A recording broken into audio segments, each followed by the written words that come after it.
Hello, Cancer. Welcome to the Plaid Oracle. This round of readings, I am exploring how you can access your magic. And not just magic in the usual way, perhaps that we think of it like psychic skills, magical workings, but the magic that is you, your particular individual magic. And to assist me with this, the fairies are offering up cards, and today I got two for you. One that was sort of chosen out of the deck and the other that was on the bottom, and they really felt like I wanted both of them. And they are Unity and the Maiden. And I feel here that what's being asked actually is for you to unify, to find unity with the Maiden. And so I'm going to read you a little bit of the Maiden's description. The Faeries Oracle is by Brian Froud, and if you don't know his work, I would encourage you to go look for it. His illustrations are beautiful. The Maiden. From her crown of light to her star-jeweled toes, the Maiden is pure joy. Right? I couldn't resist her. She is the face of the force that generates growth throughout all the worlds. When she smiles, troubles melt. Where she dances, flowers spring from the ground and burst into bloom. It is from the Maiden that the pixies learn the dance that keeps the other world turning, and probably our world too, for that matter. She is newly born every morn, and she carols her plangent song of growth for all beings in all the worlds. She sees the magic and the light in everything and takes endless delight in it. Yet even though the Maiden is so wonderful and powerful, she is a child and she needs to be cared for, nurtured, and cherished.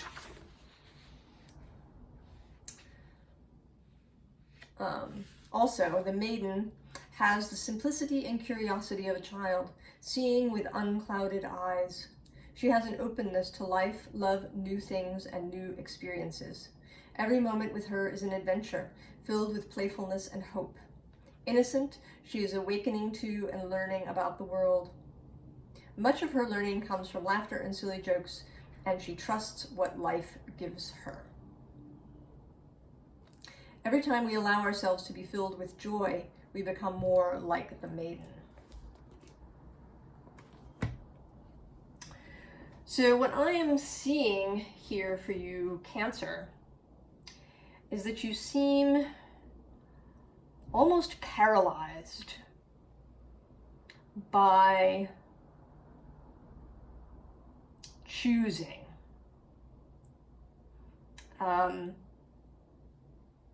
You begin with this Ten of Swords, my bed of nails card. And this one always feels to me less like an ending. You know, some Ten of Swords are, a corpse with swords sticking out of it. It's over. But this figure is still, I think, alive. She's just lying on this bed of nails. They are sticking through her, but I don't know, somehow I feel like she is still alive here. And she has decided that even though this is really uncomfortable, it's preferable to making a move. And so here we have this card, Her Big Day. And I feel, today, sometimes this card looks sort of exuberant, but today I'm sort of struck by the fact that her hair is covering her face. She can't see. And I think that, part of what's worrying her is this Knight of Swords coming in. And I don't know if you're having difficult thoughts, negative thoughts, if you're thinking about the past, if you're, anticipating what nastiness could show up at your door if you get up and move. But I think you're trying, right, not to look. And this next card, right, we have this caged bird. And these animals right underneath, they're sort of looking up at you. They're thinking, well, you know, why don't you come out of there? Come out here with us. But you don't want to, right? You're curled up, pulling your knees towards your chest. And then even here in this May Timid Wings Awaken card, you're like hiding behind this butterfly. You know, your wings are sort of there, but you are just not prepared to take off.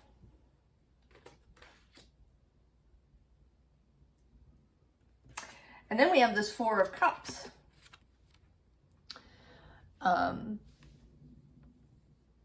this Four of Cups always feels especially obscure, right? Like, here's this head, right, with the brains are kind of being examined, and there's things going on there, and there's all these clouds, and this figure is staring off into the distance. And I think, right, you just feel paralyzed somehow by the possibility of what has happened in the past, perhaps. Or, you know, deciding that because a difficult thing happened once in the past, it's always going to happen again.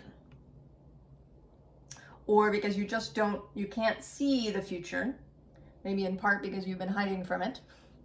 You feel it's really obscure. And so you're just here. Not so much contemplating, perhaps, perseverating maybe, or just, you know, distracting yourself, contemplating something completely different.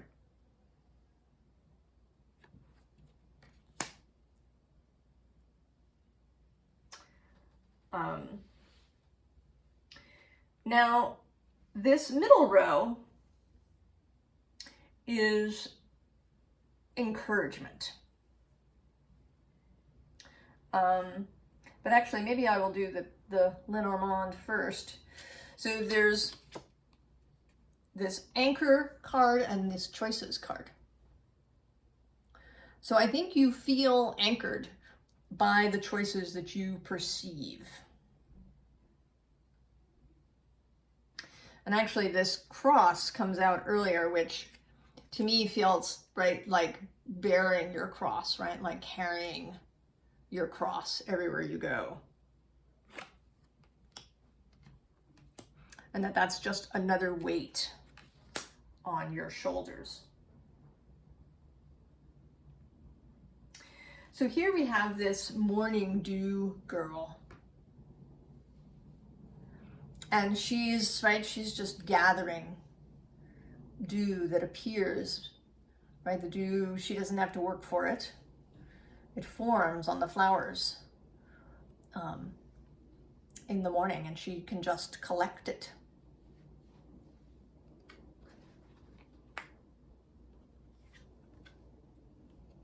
And then this day and night card is, you know, day will come, right? Sometimes you may feel, right, as if you're feeling in the night. I personally have experienced having anxious thoughts in the middle of the night, in the hour of the wolf, right, in the darkness, when, you know, even if there's someone sleeping in the bed next to you, there's a real alone feeling that can happen in the middle of the night. And thoughts can get really tangled up. But then, right, the sun comes up in the morning and dispels this gloom. And here we have, again, the cage motif right below in the spread, right below this cage bird, except in this case, the cage is definitively open. And this bird is poking out, ready to take what this woman is offering. So you can totally leave the cage. There is sustenance outside of the cage. There is care for you. You will not be cast adrift on your own. You have your companions in the non-physical and the invisible world that have traveled with you. And you may have friends and family in the physical world. And you have your own strength, your own magic that you can call upon. All of that is what is required here is that you be willing to see the sun. You need to be willing to, pick your head up and look and see that the sun is there. There's been a sort of a thematic thing now, especially I was called to do a collective reading. I had intended to do your reading yesterday, and instead the collective wanted to come up. And this call to stop seeing the past as a map to the future. That the future can be something completely different. That it cannot matter at all if, the last time you tried something new, this terrible thing happened, or you failed.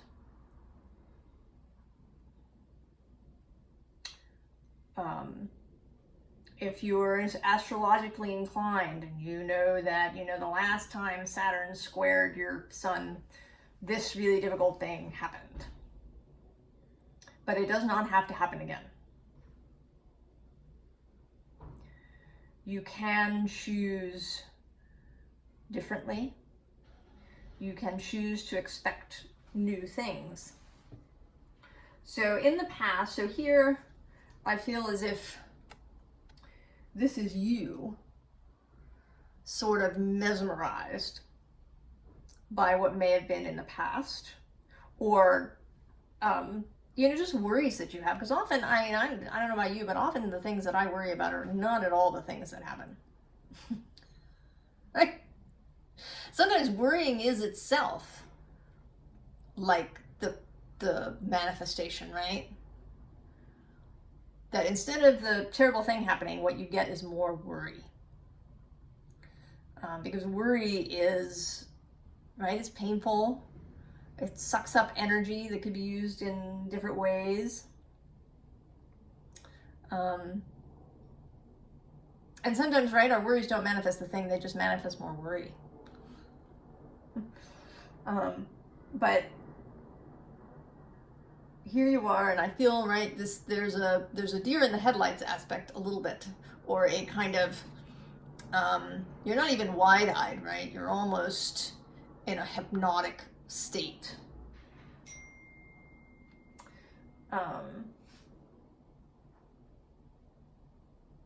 Of this. And underneath there's this witch of fire and there's this smoke, and I feel as if you're kind of mesmerized by the smoke. And what's wanted here is for you to see the witch and her magnificent python and the message that she has for you. So, right, there's this possibility of the Nine of Water, the Nine of Cups, of, leaping into wonderful things, leaping into fecundity. But what you're seeing is just this shallow puddle. Then there's this ecstatic lifting off of birds, right? Moving into beauty, into new adventure. But what you see is just, right, just sitting here in your tree. and not going anywhere. There's this cormorant finding all these fish when he dives into the water. But then there's you just staring, kind of. This frog today looks particularly, again, with that kind of glazed over look of not really seeing this fountain of water that's flowing right past his nose.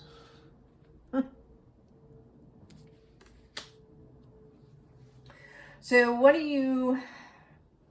So to access your magic, clearly, is you need to see. To be willing to see that there is new possibility. There are other ways of moving through the world, that there are other choices, that there are other possibilities. That reality is not nearly as fixed as we think it is. And that I totally feel you, Cancer. Right? I have a Cancer ascendant. I am familiar with that hard shell that we've got going to protect our soft inner bits.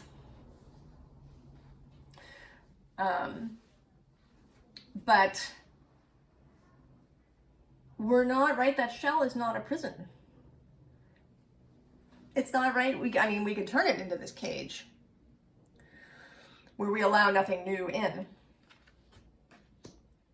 But we can also just think of it as as part of ourselves. We use it, right? We can use our claws to get things that we need. We have, legs that can take us to various places. We live in the ocean, but we could also go on land. We live in that intertidal zone where the waters move back and forth and bring all kinds of, lovely things to eat for us. We can see that there is magic. That we have many more choices than just, these previous few that we've thought of in the past. That the universe is not nearly as fixed as we were led to believe growing up in this modern culture of the West. That, that there is a whole other way to be. And I asked for a little extra advice for you, Cancer. And I feel for myself, since I'm subject to some of these same worries and tendencies. And the bottom card, and I wasn't at all surprised to see it, is the Void, which says, stop, embrace winter, great cosmic womb. And mostly I'm thinking of this, right, as the great cosmic womb, as possibility that you haven't even thought about, that may not have occurred to you. And then there's this Star Ancestors card. It says, hidden secrets, lost wisdom, look a little deeper. And it took me a couple of times of seeing this card. I was really sort of focused on these pyramids and things to see that there's these, right? There's these gods floating around up here. So I think that there's so much, right, that we don't see on a regular basis because of what we were trained to see. Yeah.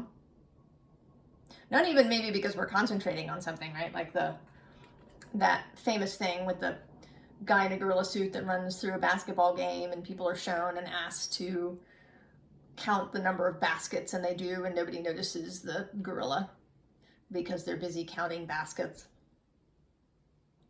So there's that, right? Stuff passes by because we're focused on something else. But there's also the fact that we aren't taught to see things. I think we genuinely do not see what we don't believe is there. And it may not even be, you know, seeing like actually with your eyes seeing. It can be an inner seeing, a feeling that you get, an inner sight to know that you've run into spirit, the Fae.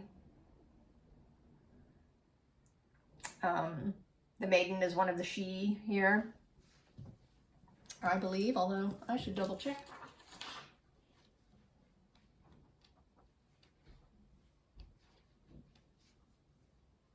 Yes, she is in fact the first of the she. People of the hills, the lords and ladies of Faerie.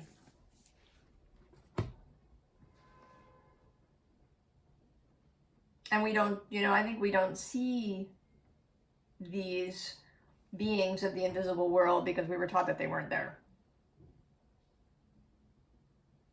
Right? That being that you talked with and played with when you were little was just your imaginary friend. So we're taught to see things in a particular way, right? We have to be practical.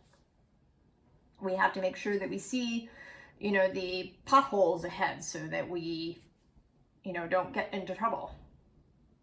And this dims our magic. Both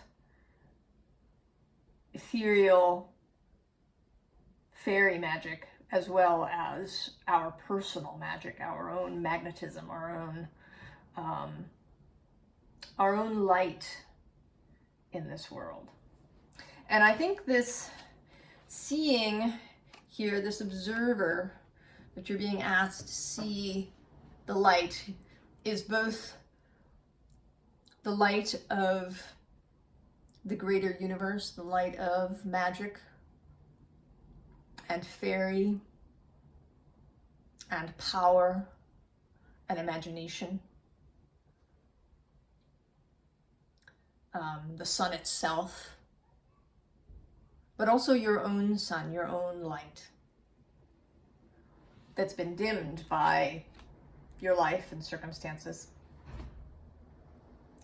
And please don't Cancer blame yourself or scold yourself or, you know, be impatient or, you know, feel shame because you have these difficulties. That is, right, that is the most damaging, right? Shame and self-criticism. That's a sure way to stay caged. And you're not going to change, right? If we were going to change by beating ourselves up, we would all have changed. So, you know, if you have a bad night, it's okay. Right? The sun has risen. Comfort yourself. It's okay. And you can always ask for help too. Ask the Maiden to come play with you. And this last card, perspective. Now it says none of this matters, zoom out, common ground. I don't think it's that none of this matters. I think it's that we take it all too seriously. I don't know if you've ever watched Esther Hicks' channel, Abraham. But one of the things that they say is that we look out at this reality and we make it so meaningful. Right? We invest it with an enormous amount of weight. Right? It becomes this cross, the cross of matter that we carry around with us. We invent stories, right, to make that better for us, right? That, you know, people with grit and perseverance and all these things, they're the virtuous ones. But I think that we can, you know, maybe that's part of the journey. I don't think we need to, again, beat ourselves up about any of that. You know, we all chose life here in the 3D to have these experiences, to know what it's like, to know, say, what it's like to have very little money, to have to make do. And then maybe in your later life you have a lot of money. Maybe you come into enormous wealth, and now the challenge is to manage that wealth in a way that is not a weight, right? Because poverty can be a weight, but wealth can be a weight too if it controls you.